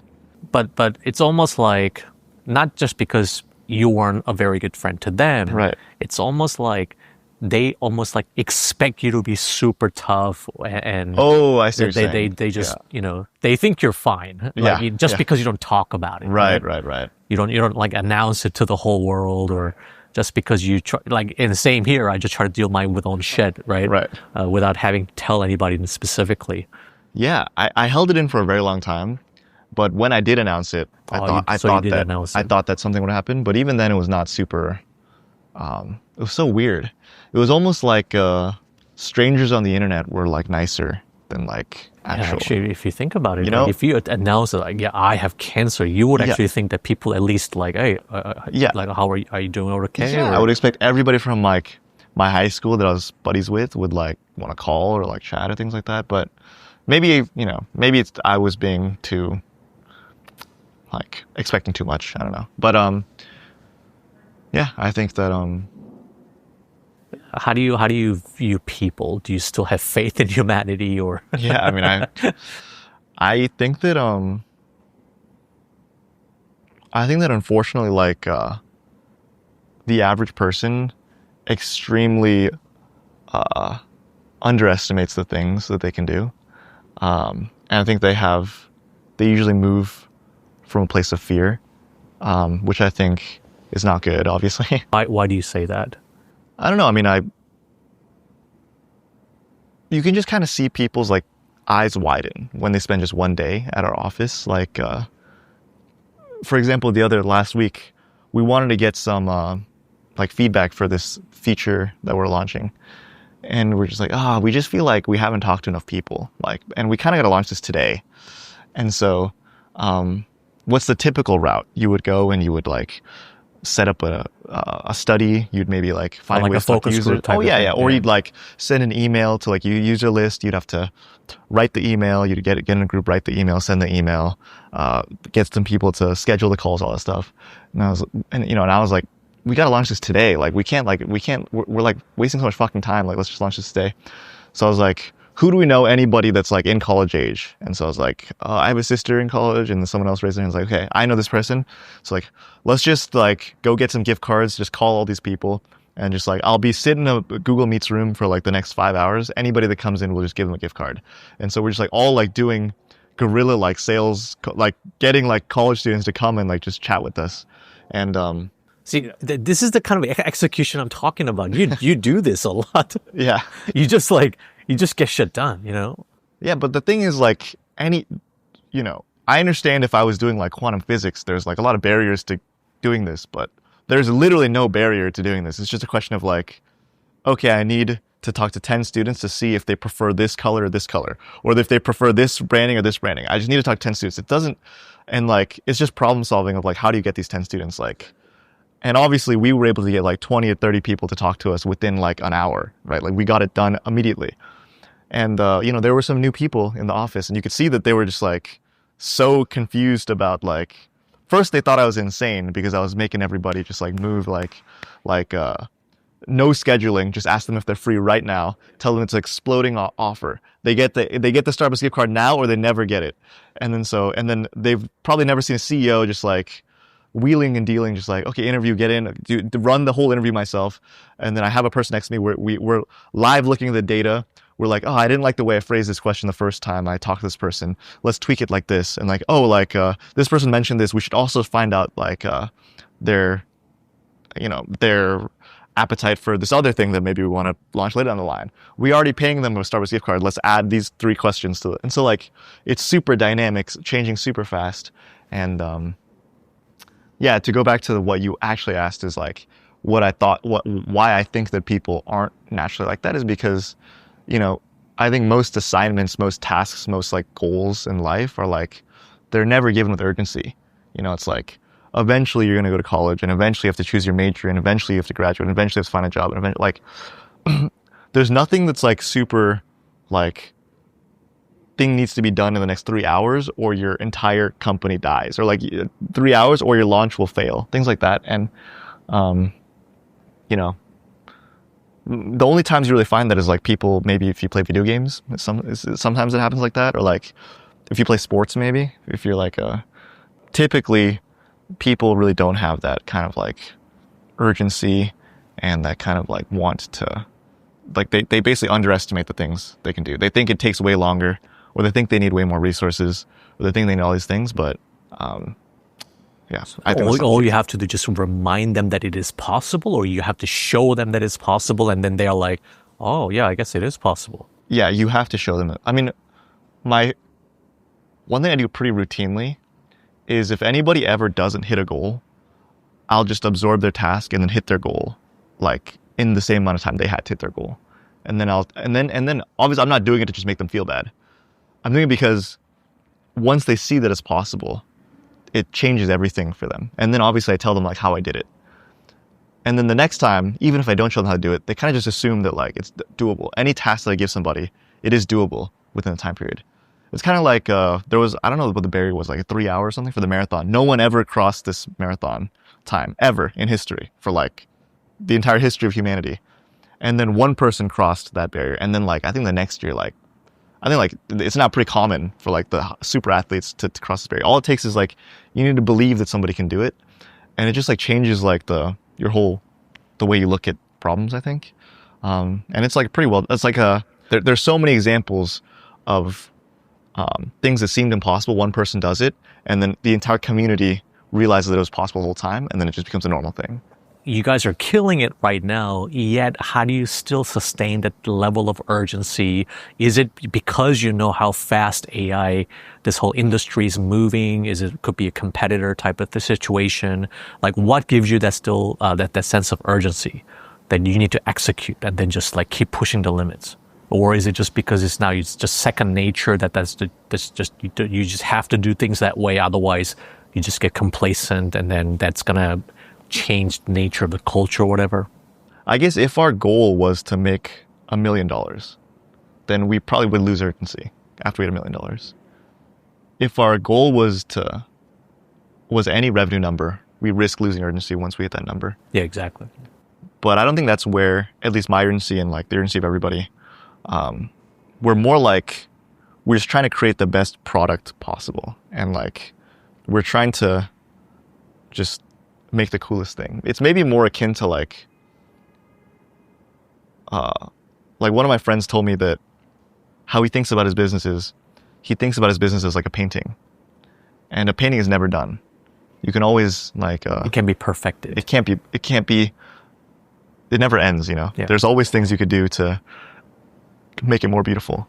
And when you look at it that way, you always have this urgency. If you have a thirst for beauty and a thirst for like delight and like improving people's lives, then you're never really like, you're only incrementally like a little bit closer to the goal every day. Because like as you get closer, the goal could also get farther, you know, like as new technologies emerge or like consumer behavior changes or a new competitor pops up, these sorts of things. So yeah, and then I think you got the nail on the head as well. As like, yeah, like we've built a team of people that are all very intrinsically motivated to try to do their best work, and they all have urgency. So we just want to win, and we just want to succeed, and we want to like keep seeing how far we can push it. So yeah. Yeah, I'm just amazed at your ability to just execute. I mean, you can even talk more about what you told me earlier, which was like how you're just buying a new company like every month or something like that. Yeah. So how's that even possible? Like, but you do it. I think that what brings me the most joy is people around me, and I think that founders in general are like some of the most like awe-inspiring. Like I'm inspired by many of the people in my company, and when I see someone outside of my company and I think that I could learn so much from this person, or like maybe we could learn from each other, then you buy them out. Yeah, I mean it's look, I mean our company is very profitable. We make like $200,000-$300,000 a month in profit, you know, like there's not a lot of ways to spend that aside from buying companies, you know. Like I could, like the obvious ways is like you put more into marketing, you could hire more people, You could create new product lines, or you could acquire, do M&A. I mean, there's other things too, but these are traditionally how it was done. And I don't want to hire more people because I think that lean teams are just better than bloated teams. So I try to resist that. I don't like to put money in that. I don't like to pour more money into marketing because I think necessity breeds innovation. So like if I give them another $1 million, it's the ROAS is going to go down. It's just going to be, it's a problem. It's like the money almost becomes a poison to the marketing team. Interesting. Yeah. Okay. So I don't like to put it there. Obviously, if they need it, if they have an idea, that's great. I'm happy to fund it. I love giving them the resources they need, but I don't just like dropping $1 million on them and just saying like, you can now spend this. I think it's like just bad practice. The same with startups too. Like startups that raise too much money, it's also poison for them as well. But it goes all the way down to the marketing team as well. Anyways, we close all these doors, and the best way to spend the money, in my opinion, when an opportunity comes where somebody will be an amazing asset to the team, and the asset they've built is like great for kind of a portfolio of companies, I love to acquire that company and like add them to the fold. And it's worked out pretty well so far. So do you just, again, do what you do and just randomly reach out to them, cold email, cold DM, and it's just like, hey, are you interested in selling your business? Yeah, most of the people that I acquire, they have never listed it anywhere. They don't have any, like, they never plan to sell. But okay, you gotta just walk us through more about that process, because like I'll walk you through. I mean, you make it sound like it's just such a regular routine thing to do. Yeah, I mean, but you identify a company that you want to buy, right? And then you randomly just reach out to them. I'll give you a real example. Here's a real example. Okay, so 2 years ago, we were the best at UGC. Maybe not the best, but we were one of the best, and we were getting routinely tens of millions of views per week as a baseline. And some weeks we would get much more than that, multiples of that. Then we pivoted to researchers and PhDs and master's students. And they don't spend as much time on TikTok. And that's probably great for society because they're spending time in the labs. And suddenly my skill set and my team's skill set of doing UGC, it started to atrophy. It's kind of like a muscle. And we started to kind of forget, like our hands kind of like moved away from the pulse of kind of like short form and like content a little bit. And it now came back where we have a huge, we have a fair amount of market share with this researchers, PhDs, and we're now trying to go back to kind of capturing general writing just to help people learn, and academia in general. And for that, you need like content creators. Yeah. And I'm looking at this stuff and I understand at a high level, and I understand these things like conceptually, but I just feel like I don't get it as deeply as I used to. And I know that if I spend time in it, 6 months in it, I'll probably get it again. But this was a perfect time to acquire somebody that just gets it immediately. If I don't want to waste 6 months of my time, where not only does that, the time's not free, I can't do these other things in my business, and also I'm not going to be doing a good job the first 5 months. It'll be ramping up my skills again. That's when I acquired a company where there was a founder who I could tell that he got it. How do you reach out to him though? I mean, I reached out to him because one of his accounts was doing very well. And one of my people on my team reached out to his team. Okay. And then, because we just want to work with that creator that he owned. But then it turned out that this actually, the more I learned about this founder, the more I kind of like this founder. And I feel like, he's running like a pretty small operation. But if I were to give him the resources that we had, the team that we had, and, we worked together, to build this like world-class UGC engine, I really felt like it could work. And I mean, fast forward to today, we're doing million views, at least 1 million views a day. Wow. Last week we had like 30 million views on Twitter, just like across, just with free. We paid no money for this, just organic. And I mean, I think that is kind of what it comes down to when it comes to acquisitions of like, when I see somebody that I know that our lives will be so much better if we work together, it's not hard to close them, right? Like, I just tell them exactly what are the things that you're good at, what are the things that I'm good at, what are the resources you're lacking, what are the resources that I have, what are the resources that you have that I'm lacking, and then I just paint out like how beautiful like our partnership could be. And you know, I would say that we have a relatively high close rate of like when we kind of want to acquire somebody or work with somebody, it usually works out. So wow. Yeah, that's pretty awesome. Thanks, man. Yeah. Yeah. And then again, people might look at you and just like, you still look like you're in your college. Yeah, I know. You look like super young, and then you just been through cancer. Now you're just like acquiring companies like every month. Obviously, you guys have the resources to be able to do that. Right. But is that your goal? You're gonna just continue to acquire companies and then just start growing the entire operation? Yeah, I mean, my goal is just like try to maximize happiness and good for myself and like the people I'm close with. So, you know, I don't have like a master plan of like the next 1 year I'm going to do this, then we're going to IPO, or like then we're going to get acquired. I don't have like a super kind of like strict plan like that. But yeah, as long as we're having fun, this ride will never end, you know, like that's the beauty of having like profitable business. We're not like super reliant on VCs. We're not super reliant on like... So you don't even have to raise money or anymore. I mean, yeah. If we had to raise money, then it'd be a different story. Of like, I'd have very strict milestones I'd have to hit and like all these things, but it's a profitable venture. And, you know, I get to travel the world with my friends. Like everyone in my company, I'll consider them like a close friend of mine. And we get to just be digital nomads together, and we get to like have a good life. I don't know. At this point in 2025, can anybody do what you do and build like some sort of an AI company?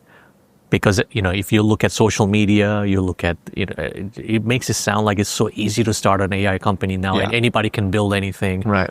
But in reality, is it really easy to build a profitable AI company? Can anybody do it? I would say that, yeah, anybody could do it. But obviously it's like there's some exceptions, obviously. But generally, I believe anybody could do it. Yeah. The question is, how long does it take to... Exactly. Yeah. It's a question of like, can you apply yourself for like... Look, I mean, I started my first company when I was like 16 years old. And I didn't make really any money until like... until I was like maybe 24, 23. So that's like, you know, 8 years of trying and nothing really. And if you really think about it, 8 years that's a lot of days, right? Like it's thousands and thousands of days. And you worked as hard as you could every single day for thousands and thousands of days. Yeah. I think it's more strange if you aren't able to make a company that makes at least a little bit of profit, you know? Like, I think that's actually, I would be more perplexed at somebody that wasn't able to do that versus somebody that, but the reason why we can't really know for sure is because very, very few people actually do work for 8 years with nothing, you know, and with the belief that something will come. And I don't think these days people can even do 2-3 years of like, you know, just not, yeah. I don't blame them. It's very hard to live right now, right? Like society, it's tough to survive in society these days. And like, I had parents that loved me. They didn't give me a lot of money, but they gave me a lot of like support. I can't imagine how hard it is to like want to do your own thing when like everybody thinks you're a loser. You have nobody kind of believing in you. Right. And you have no money. Yeah. And let's say you're even responsible for like a kid or like a younger brother, like. That's another, yeah. So anybody can do it, but I have a lot of empathy for the people that like, due to some extraneous circumstances, they just can't even take the first step. So I guess the point I'm getting at is that, you know, you've obviously shared a lot of very human side of what went wrong and you know, all the troubles you had. Oh, we want to do the flip side. But typically when people look at the success stories, right? Oh my God, this guy, David, has a super successful AI company. It just sounds so glamorous, you know what I mean? Right. And then they're like, oh yeah, that's because he's special. Right. Like he's just not special. That's like a pretty important thing, I think, to broadcast, you know? It's like, I think we talked about this, right? Like, we don't feel like super, like, we're not like I've met special people. Like I've met like people that they're speaking. You could just see that they're just moving faster than you, and they just understand things faster than you. And I think it's very clear that I'm not one of those people. But you do move very fast, though. I do move, but it's not like it's not because like I have like this deep knowledge of physics or something, or I have like this deep knowledge of like engineering or something. I move faster just because, just from experience of like what are rocks that can be moved and what are rocks that can't be moved. And when it can't be moved, you immediately start constructing a road around it. And if it can be moved, you immediately start thinking of ways to move it. Right. And that's something that like I think anybody can learn. Anybody can do. Every story that I've said is not like a special like thing. Like you can book a Korean lesson. You know, like it's not like there's no barrier to like doing this, right? It's just a question of like,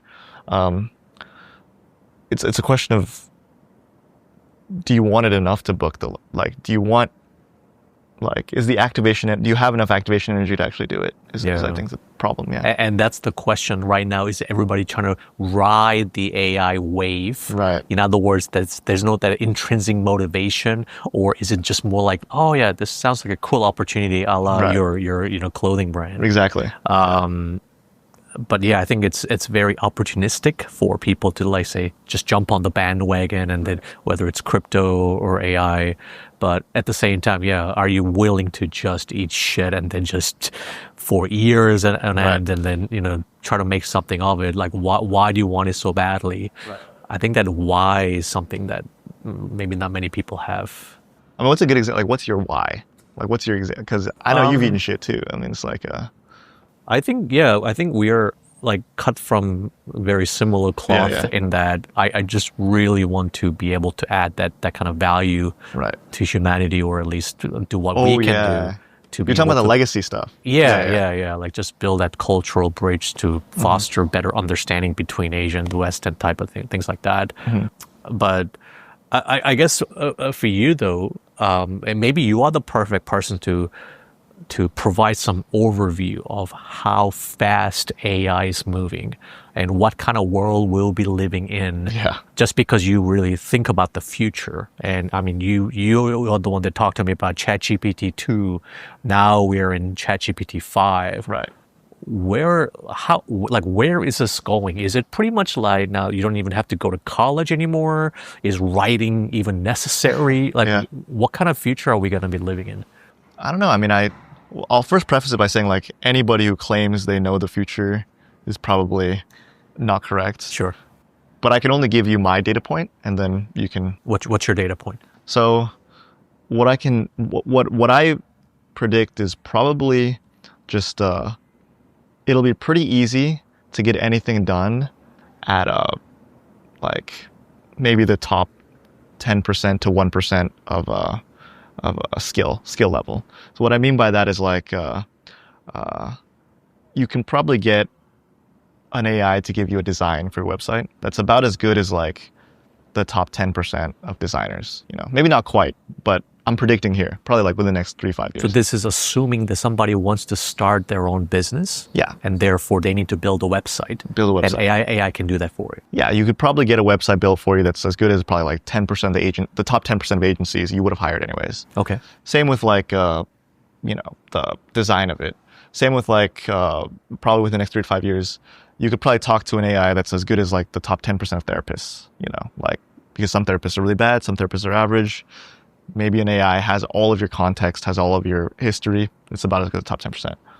And so, I think that creates a very strange world where like, it really favors the people that can execute well, like the previous moats of building a business of like, you needed to be technical to build a business, or you needed to like know how to write good copy, know how to email well, or you needed like these things.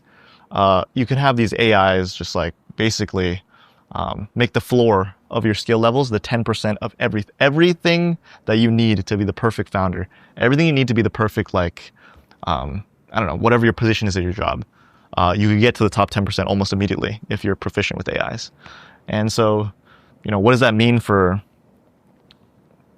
like society, I guess? I'm not really sure, but you could probably guess that people in the bottom 90% of the distribution of skill level, it probably won't be kind to those people, because why would you hire somebody who's not an excellent designer? I mean, like, if you pull it way, way back before like the internet, and you needed like, you know, someone to make a graphic design for a poster for like a basketball game or something. Right. Maybe there was literally only one designer in your city, like that, and then that person could be good or bad or terrible or anywhere in between, and they would always have jobs. And then the internet came along, and then, you know, now you could work with designers all around the world, but, you know, there's still ways, it's still hard to kind of access the internet. Like, there's still, people still have trouble finding them. You know, maybe you find them on Reddit, or maybe you find them on Upwork, or maybe you find them on Fiverr, or wherever, right? But what happens when everybody has like basically a little AI in their pocket that can do everything at a 10% level? It probably makes it extremely difficult for people that aren't super proficient.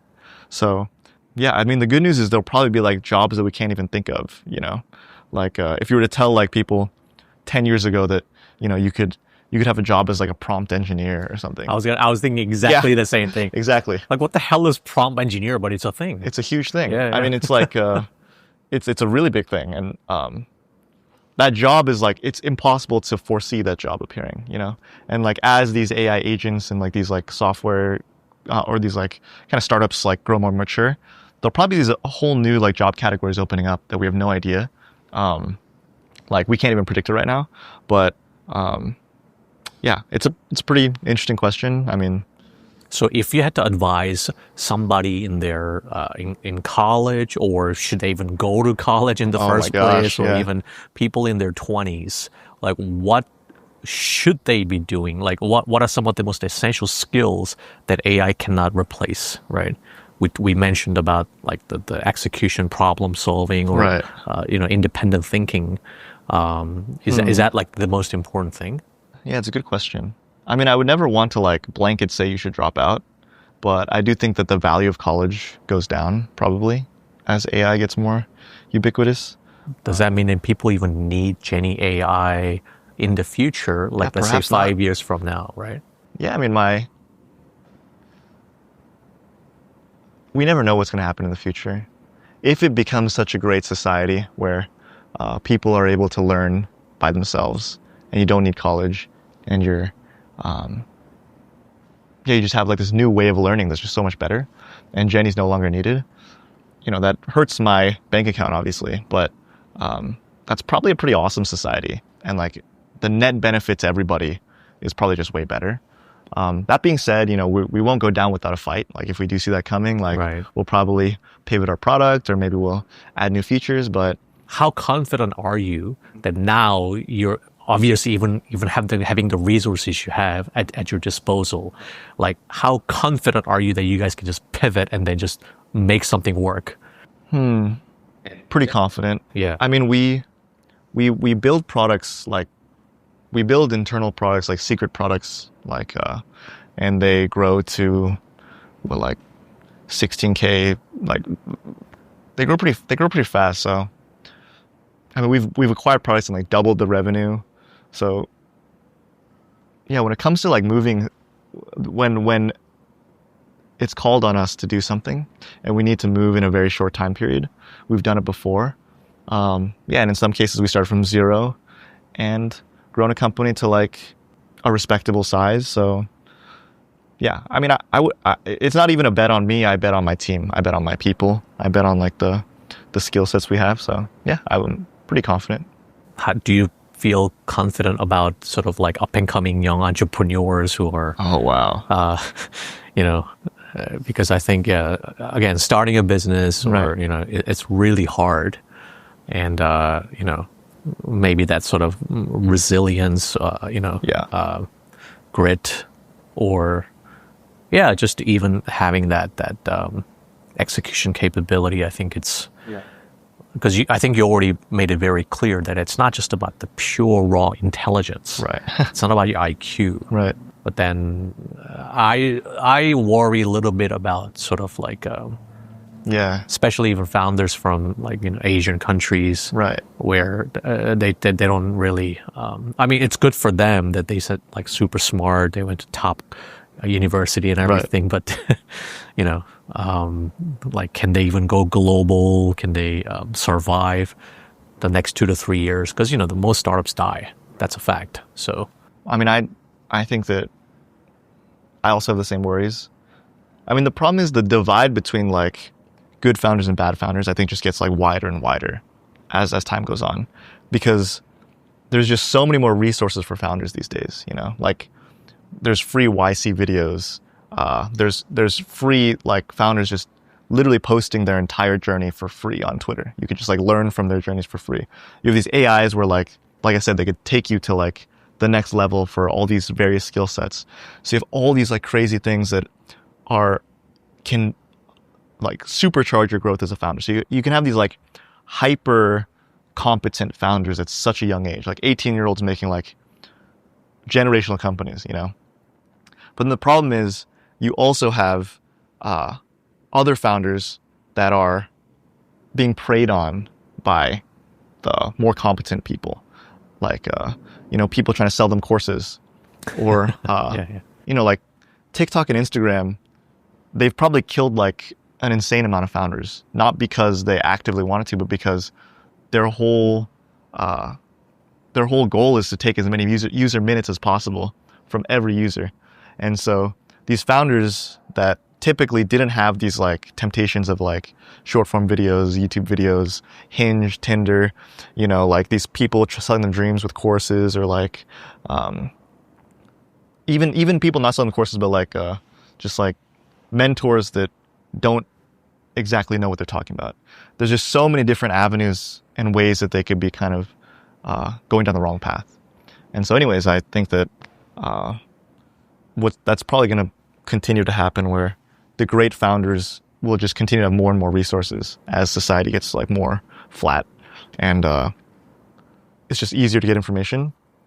And then as it's easier to get information, there will be bad actors that can basically sabotage the founders that are more, I don't even know what the word is, naive maybe. So are you actually envisioning the world where, I think it's already happening, but founders and the CEOs themselves have to have a personal brand where they need to like be really active on social media? They need to be creating content. Like, how important is content for branding purposes, even for founders now?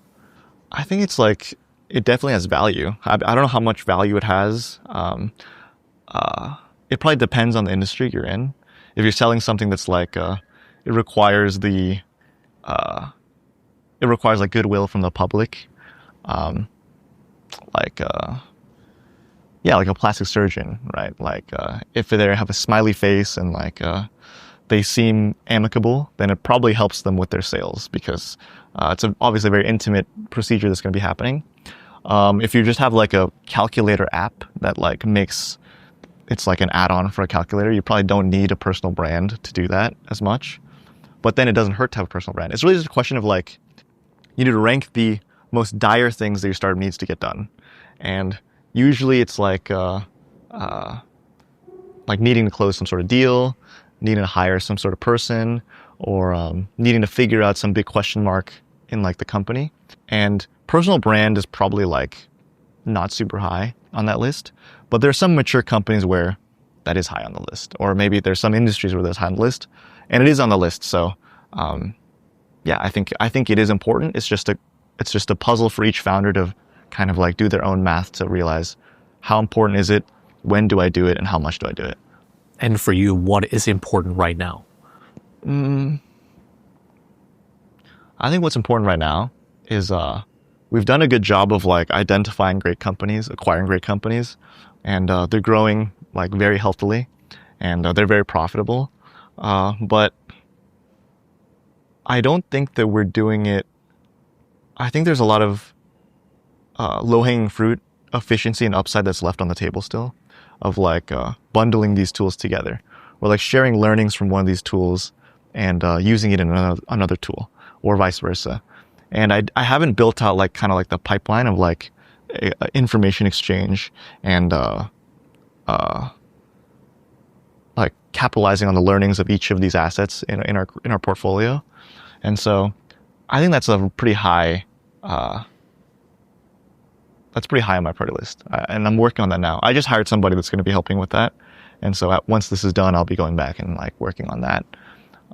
Other things that are important is like, I think the team and the product is also like always in like the top 5 things. So, yeah, just like, making sure the team's happy, giving them exactly what they need, but also, incentivizing them and, stepping in when things aren't going the way that they should be going, things like that. So, what advice do you have for those who are, might be watching this conversation, listening to this conversation, and they're like, "Wow, I'm dedicated. I'm ready. I'm willing to put whatever 5-8 years into this, and I want to start something and have a chance to be, the next David." What would be sort of your advice? My advice for a founder or like anybody that kind of wants to do this is, you have to realize how much of everything you consume is like not truly real. It's like all the data you are ingesting, it almost always comes with like some sort of bias. Oh, are you talking about the noise to signal ratio type of thing? Something like that, yeah. The most obvious is if someone gives you advice and they're also selling a course, right? Like that's, yeah. You have to be a little bit skeptical. It's not always wrong. There's some times where, it works out, but, or if somebody has a startup and they're betting their lives on like how SEO is going to die, and their startup is all about, ChatGPT is the new SEO, right?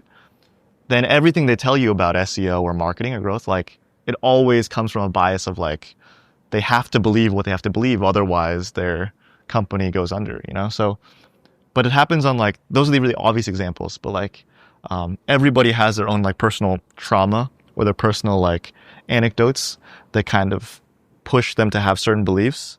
And the problem is the algorithms on these social media platforms, like they do an excellent job of filtering for like the most charismatic people, people that are just like, whether they're good looking or not, or pretty or not, or whatever, but they're just like, they speak with such conviction and they speak with such like, they can just string the words together where like, it just feels so right when they say something, Right. And, I've definitely felt swayed by these people. I've definitely felt swayed by,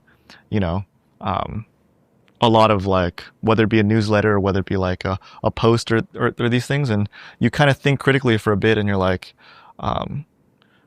what they're kind of saying, isn't really true. Or if it is true, it's still unclear because there's no way that you could like verify whether it's true or not, but they speak as though it's true. And, I worry about that because like, I see like founders, they kind of like to like role play as founders a little bit, where like they kind of emulate their favorite founder, the habits of their favorite founder. Like they try to do ideas that, they think is hot on Twitter or something. And like, I think it's really bad for like your life and your soul, like the reason a founder has a habit is probably because they were hit so many times in that spot that they now have that habit of like, this is a metaphor, but like the habits that they have of like how they run their business or how they like flow through their kind of like entrepreneurial journey, it could be totally wrong for you. It could be very disastrous almost. Like the things that work for them could actually be very terrible for you. So I guess that's my one advice is like, I guess an actual example is like this conversation we have here. It should be treated as like a data point for them, right? Like if they are running an AI writing startup, then my advice is probably more applicable to them. If they're running an e-commerce thing, then my advice is probably not that good. They should probably like think about like, what are my incentives being on here? Like, was I just canceled last week? Then I probably am speaking more. I'm trying to like curry the goodwill of the people more. And I don't think people think like that mostly. Like, so that's my advice is just to think more critically about why things are being said and don't just blindly believe things. So then this leads to my kind of the last question, which I don't even have the answer to. How do you cultivate critical or independent thinking? I think, is it just about just getting a lot of experience under your belt, having to just experience things so that people are just talking bullshit when they haven't even gone through that? Like, how do you know unless you have the frame of reference, right? I don't know the later steps concretely, but I think I only know the first step. Okay. Which is you just have to be more comfortable with like kind of going against the grain and going against the flow. I don't know what happened, how you can like get more used to thinking independently, but after that fact, but you cannot think independently and critically if you're always at the mercy of people, what they think about, what society thinks about, like what has been prescribed to you by your parents or your friends or like your loved ones. So to think critically is like pretty tough. I mean, it's not like we're like the paragons of thinking critically. I mean, we're obviously also swayed by advertising. I mean, the amount of money in advertising is insane, right? Like every human thinks that, oh, advertising doesn't work on me. Oh, it works. It works. Yeah. Yeah. But you just don't understand it. You just don't know it, right? So, yeah. But I think you're just immediately fucked if you can't at least be okay with being seen as somebody that doesn't think as everybody else. If you are very uncomfortable not being a homogenous person, then you cannot even take the first step to think critically or think independently. So, yeah, I don't know how to instill that first step, but I think it is good to know. So, yeah. Maybe somehow get that kind of a self-awareness that, hey, I have tendency to go always with whatever people say I should do.